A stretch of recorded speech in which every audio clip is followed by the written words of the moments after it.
So the big question, was this week's Hallmark movie better than last week's?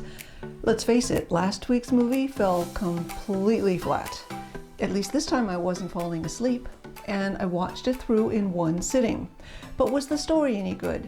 Now personally, I loved Cindy Busby and Benjamin Hollingsworth in A God-Wink Christmas Meant for Love. So I was really hoping they'd be able to pull off that kind of magic a second time. Did they do it?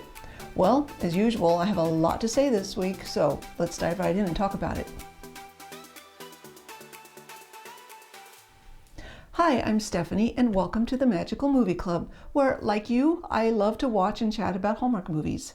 This week we watched A Whitewater Romance, which premiered on Hallmark Channel on May 11th. As I just mentioned, this week's movie stars Benjamin Hollingsworth and Cindy Busby. The two of them have already made a movie together, which I absolutely loved. I felt there was so much chemistry in their God-Wink Christmas movie together, and I seriously got choked up at the end of that one too. As for A Whitewater Romance, something was just off for me.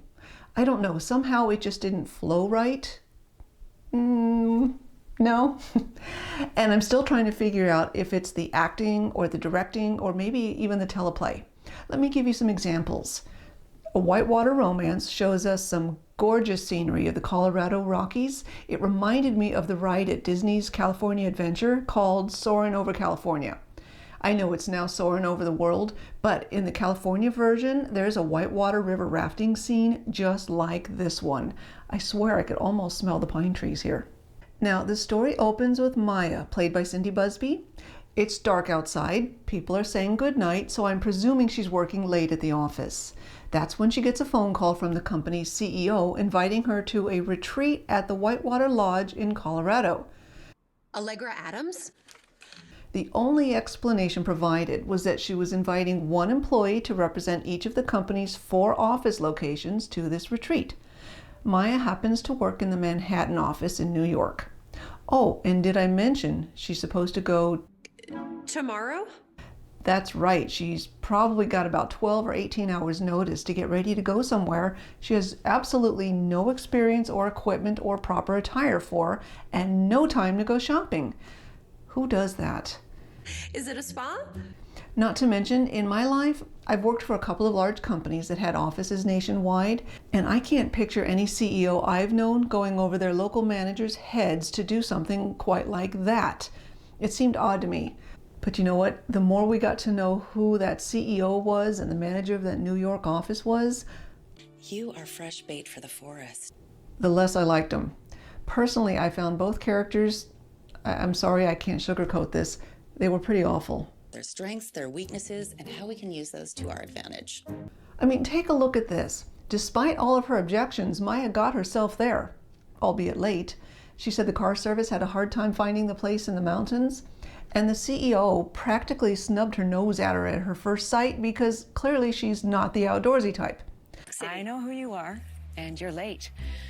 There was no, I'm sorry you had a hard time finding the lodge, but I'm so glad you made it. The others have already started, so let me catch you up. I mean, that's how I would have welcomed her. So, just to recap, the CEO invited her to an event that was completely outside her comfort level, with absolutely no notice or planning, and then insulted her because she was running late and outside of her element. Oh, and when you get back, we'll find you a real pair of hiking boots. Oh, and then after the CEO insulted her yet again with a crack about first impressions, And some of you have already made your first impressions. all I could think of was, wow, she, meaning the CEO, makes a horrible first impression. Speaking of being completely out of her element, did anyone else notice the similarities to Legally Blonde? I mean, all of her outfits were pink, her phone was pink, her suitcase was pink, and she was in a completely foreign environment for which she was ridiculed. And what did you think of her substituting a can opener for a Swiss Army knife? What about this? Or how about a bottle of perfume for bear spray? I have this nice smelling spray. Yeah, I don't think she pulled this off as well as Reese Witherspoon did either. I also wanted to mention, one of the main differences between those two movies is I never really understood what was in this for Maya. I mean, I know her boss said that this would prove to her whether or not she deserved an executive position that she's been after, This is how you earn it. Don't let me down. Really? How does conquering one's fear of whitewater rafting qualify for a promotion at a tech company? I mean, I know in the end she did accomplish something technical that was worthwhile, but that's not how this all started. And just one more comparison. In Legally Blonde, Elle Woods wanted to go to law school. No one forced her. Actually, her parents and friends tried to talk her out of it. Now, I know that her reasons for going there in the first place were to win back her boyfriend, but once she got there, she found her purpose in life. She also found a really good friend there who could help her through the rough transition. In this movie, Maya never wanted to go on this retreat in the first place. Her company forced her to go, both the CEO and her boss. They had selfish reasons for doing so. And other than Ben Hollingsworth's character, Matt, who would become her love interest, she never found a friend to bond with. No one there that she could confide in or could help her through these challenges without having an ulterior motive. And I know her character was kind of annoying and not very likable. I still felt for her a little bit because, again, she never wanted to be there in the first place, and yet she was ridiculed for being there. I can't say this enough, but that was just wrong. Okay, back to the story. The retreat kicked off with a game pitting everyone against each other. Everyone's a cat, and everyone's a mouse. And I thought for a moment this might be where the movie would start being fun with some friendly competition. But when Maya freaked out in the forest and pulled out her bottle of perfume to protect herself, I'm sorry, that was just an eye roll moment. I mean, seriously, do the execs at Hallmark honestly think that that was quality filmmaking right there? I had that same feeling again later on when Maya was looking for her tent and Lewis helped her learn how to use a compass. Now, I like Lewis's character, and it's not that she needed help understanding how to use a compass that bothered me. It was the fact that she didn't even seem to know what a compass was. Oh, north, south, east, west.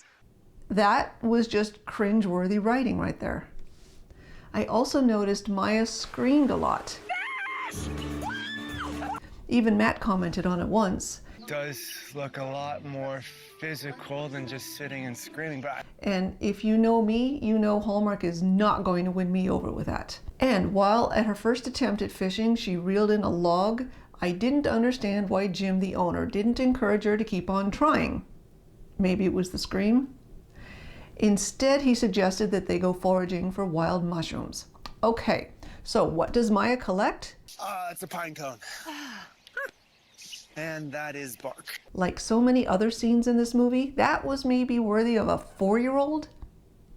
As for the love story, in true Hallmark fashion, Maya and Matt bickered for most of the movie, especially when they first met, and they absolutely did not trust one another. Currently, I'm trying to figure out why a city girl like you is at a wilderness retreat. This was not helped by the fact that her boss back in New York told her to find out everything she knows about her competition so she can basically exploit their weaknesses. It's dog eat dog, and you better start eating or you're gonna be dinner. Early in the movie, she started jotting down notes such as their background information and her first impressions of each one, including Matt. And as the movie progressed, her boss had even suggested she sabotage her teammates to get ahead.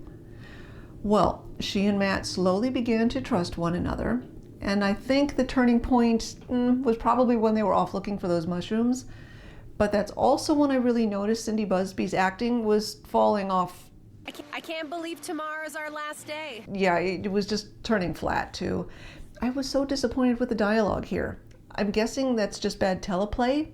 Although, in the next scenes, I actually did enjoy their cooking together. It was one of the few moments that felt natural and not forced. After that, the scene with the meteor showers should have been a nice one, but it was now an hour and a half into the movie, and I hadn't been able to warm up to Maya's character by now, so it was just too late for me. I confess that was a point when I started looking at the clock, waiting for it to end. I mean, I had even given up tweeting that night. So even though near the end when Matt found her original notes about him and he got all upset with her, I thought that felt too predictable and too forced. So this is what you really think of me? I mean, for most of the movie, the two of them didn't like each other, didn't trust each other, and had nothing kind to say about one another. So how could Matt really be surprised and upset when he found her original notes about him? I'm sorry if it's not pretty obvious by now, I just wasn't feeling it this time.